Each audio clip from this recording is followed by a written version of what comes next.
Chapter 4. The Road Through the Forest. After a few hours, the road began to be rough, and the walking grew so difficult that the Scarecrow often stumbled over the yellow bricks, which were here very uneven.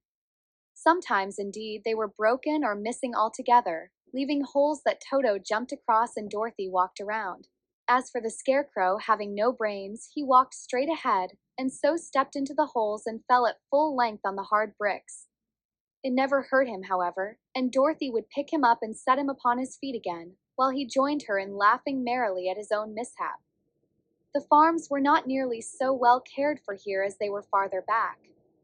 There were fewer houses and fewer fruit trees, and the farther they went the more dismal and lonesome the country became. At noon they sat down by the roadside near a little brook, and Dorothy opened her basket and got out some bread. She offered a piece to the Scarecrow, but he refused. "I am never hungry," he said, "and it is a lucky thing I am not, for my mouth is only painted, and if I should cut a hole in it so I could eat, the straw I am stuffed with would come out, and that would spoil the shape of my head." Dorothy saw at once that this was true, so she only nodded and went on eating her bread. "Tell me something about yourself and the country you came from," said the Scarecrow when she had finished her dinner. So she told him all about Kansas, and how gray everything was there, and how the cyclone had carried her to this queer land of Oz. The Scarecrow listened carefully and said, "I cannot understand why you should wish to leave this beautiful country and go back to the dry, gray place you call Kansas." "That is because you have no brains," answered the girl. "No matter how dreary and gray our homes are, we people of flesh and blood would rather live there than in any other country, be it ever so beautiful. There is no place like home." The Scarecrow sighed. "Of course I cannot understand it," he said. "If your heads were stuffed with straw, like mine, you would probably all live in the beautiful places, and then Kansas would have no people at all. It is fortunate for Kansas that you have brains." "Won't you tell me a story while we are resting?" asked the child. The Scarecrow looked at her reproachfully and answered, "My life has been so short that I really know nothing whatever. I was only made day before yesterday. What happened in the world before that time is all unknown to me. Luckily, when the farmer made my head, one of the first things he did was to paint my ears so that I heard what was going on. There was another Munchkin with him, and the first thing I heard was the farmer saying, 'How do you like those ears?'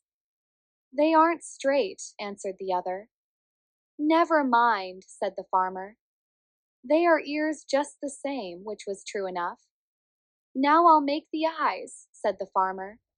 So he painted my right eye, and as soon as it was finished I found myself looking at him and at everything around me with a great deal of curiosity, for this was my first glimpse of the world.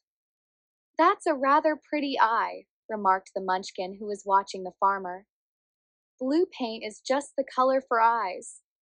'I think I'll make the other a little bigger,' said the farmer. And when the second eye was done I could see much better than before. Then he made my nose and my mouth. But I did not speak, because at that time I didn't know what a mouth was for. I had the fun of watching them make my body and my arms and legs, and when they fastened on my head at last I felt very proud, for I thought I was just as good a man as anyone. 'This fellow will scare the crows fast enough,' said the farmer. 'He looks just like a man.' 'Why, he is a man,' said the other, and I quite agreed with him. The farmer carried me under his arm to the cornfield and set me up on a tall stick, where you found me. He and his friends soon after walked away and left me alone. I did not like to be deserted this way, so I tried to walk after them. But my feet would not touch the ground, and I was forced to stay on that pole. It was a lonely life to lead, for I had nothing to think of, having been made such a little while before. Many crows and other birds flew into the cornfield, but as soon as they saw me they flew away again, thinking I was a Munchkin. And this pleased me and made me feel that I was quite an important person. By and by an old crow flew near me, and after looking at me carefully he perched upon my shoulder and said, 'I wonder if that farmer thought to fool me in this clumsy manner. Any crow of sense could see that you are only stuffed with straw.' Then he hopped down at my feet and ate all the corn he wanted. The other birds, seeing he was not harmed by me, came to eat the corn too, so in a short time there was a great flock of them about me. I felt sad at this, for it showed I was not such a good scarecrow after all. But the old crow comforted me, saying, "If you only had brains in your head, you would be as good a man as any of them, and a better man than some of them. Brains are the only things worth having in this world, no matter whether one is a crow or a man." After the crows had gone, I thought this over and decided I would try hard to get some brains. By good luck, you came along and pulled me off the stake, and from what you say, I am sure the Great Oz will give me brains as soon as we get to the Emerald City. I hope so, said Dorothy earnestly, since you seem anxious to have them. Oh, yes, I am anxious, returned the Scarecrow.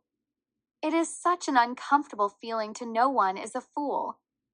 Well, said the girl, let us go. And she handed the basket to the Scarecrow. There were no fences at all by the roadside now, and the land was rough and untilled. Toward evening they came to a great forest, where the trees grew so big and close together that their branches met over the road of yellow brick. It was almost dark under the trees, for the branches shut out the daylight, but the travelers did not stop and went on into the forest. If this road goes in, it must come out, said the Scarecrow, and as the Emerald City is at the other end of the road, we must go wherever it leads us. Anyone would know that, said Dorothy. Certainly, that is why I know it, returned the Scarecrow. If it required brains to figure it out, I never should have said it. After an hour or so, the light faded away, and they found themselves stumbling along in the darkness. Dorothy could not see at all, but Toto could, for some dogs see very well in the dark, and the Scarecrow declared he could see as well as by day. So she took hold of his arm and managed to get along fairly well.